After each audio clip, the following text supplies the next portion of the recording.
Be the creator channel में आपका हार्दिक स्वागत है। इस एपिसोड में मैं अपना एक गलती शेयर करने जा रहा हूँ, जिससे मैं मेरा बहुत ही प्यारा 2 साल पुराना काजू के छोटा सा पेड़ को खोने चला था और मैं चाहता हूँ कि आप कभी ऐसी गलती ना करें। इतना छोटा सा काजू के पेड़ और इस पर फूल भी आ गए। फिर मैं सोचा क्यों ना इसे स्प्लिट ट्रांसप्लांट किया जाए।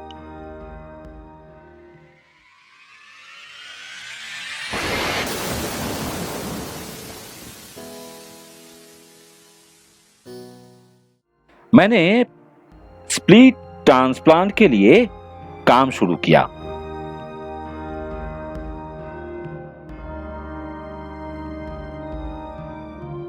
पॉट से निकालने के बाद चारों तरफ से थोड़ा मिट्टी कम करके इसे पॉटिंग करने वाला था मैं।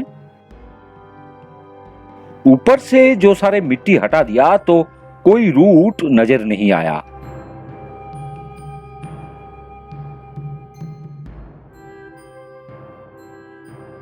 फिर नीचे का मिट्टी हटाया और पता चला इसके रूट बॉल पॉट में ग्रो होने लायक नहीं बना। रूट के तलाश में मैं इतना मगन हो गया कि स्प्लिट ट्रांसप्लांट के बाद भूल ही गए। ये मेरा सबसे बड़ा गलती था।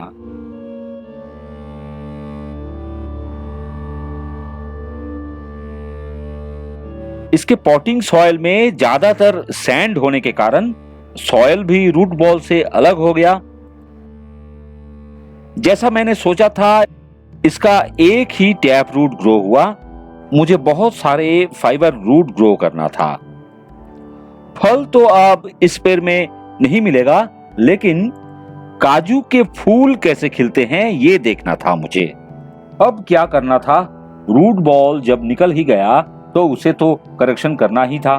फिर मैं इसके टैप रूट को कट बैक कर दिया ताकि मुझे अच्छा सा फाइबर रूट बॉल मिले। पेड़ को पॉट में उगाने के लिए फाइबर रूट बॉल जरूरी होता है। फाइबर रूट बॉल क्यों जरूरी होता है, कैसे बनाते हैं, ये जानने के लिए आप इस वीडियो के अंत में दिए गए secret of bonsai basic root structure title वाला थंबनेल में क्लिक कर सकते हैं। पॉटिंग सॉइल के लिए बजरी, कंपोस्ट, ईंट के महीन टुकड़े और कोकोपीट मिक्सचर यूज किया था मैं, जो काजू के लिए बहुत ही अच्छा पॉटिंग मिक्स है। आप ईंट के महीन टुकड़े के जगह सैंड भी यूज कर सकते हैं। पॉट का ड्रेनेज सिस्टम अच्छा करने का बंदोबस्त भी साइंटिफिकली किया। पहले बड़े ईंट के टुकड़े, फिर मीडियम, फिर सबसे छोटा टुकड़ा डाला और उसे सैंड और बजरी से कवर कर दिया।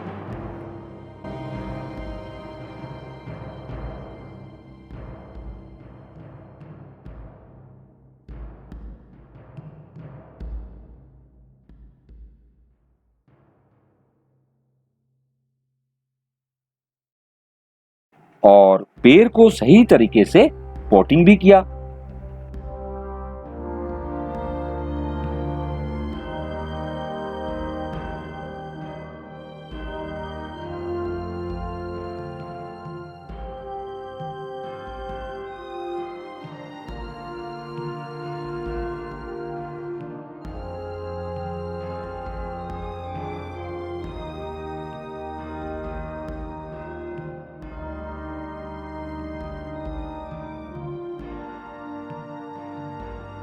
पॉटिंग के बाद पत्तों को काट के छोटा कर दिया ताकि मेजर रूट प्रून के कारण मॉइस्चर की कमी को बैलेंस किया जाए।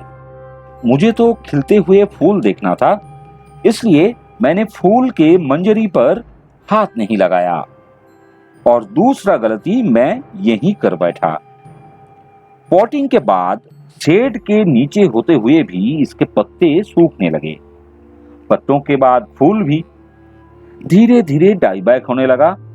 मुझे अपने किए पर पश्चाताप होने लगा। ऐसा लगा कि मैं मेरे गलती के कारण मेरा प्यारा सा काजू को खो दिया। गर्मी भी बढ़ने लगा। तापमान 38 डिग्री सेंटीग्रेड के आसपास चल रहा था अगर मैं इसे स्प्लिट ट्रांसप्लांट करता तो ऐसा ना होता। अभी तो कैसे भी हो मुझे पेड़ को बचाना था।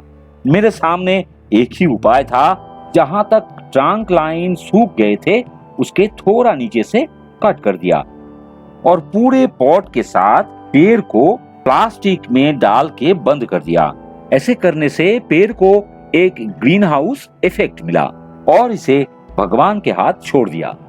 हफ्ते में एक दिन खोल के जरूरत पड़े तो पानी देता था और ये देखता था कि कोई नए ग्रोथ दिखाई दिया कि नहीं। ईश्वर को धन्यवाद कि मुझे देर से सही लेकिन इस पर नए सूट्स दिखाई दिया। दो गलती मेरा यहाँ हुआ था जो कभी किसी कंटेनर गार्डनर को कभी भी नहीं होना चाहिए। पहला गलती गर्मी में रूट बॉल ओपन करना और प्रून करना, और दूसरा मंजरी को प्रून ना करना। ऐसे हालत में पेड़ के ज्यादातर एनर्जी मंजरी पर चले जाते हैं। अगर मैं मंजरी को काट देता तो एनर्जी सेव हो जाता और पेड़ को डाईबैक के सामना नहीं करना पड़ता। और आप जैसा कंटेनर गार्डनर के साथ मेरा ये अनुभव साझा मैं इसलिए किया कि आप कभी मेरे तरह ऐसे गलती ना करें। आज इतना ही, मिलते हैं अगले एपिसोड में। तब तक के लिए नमस्कार।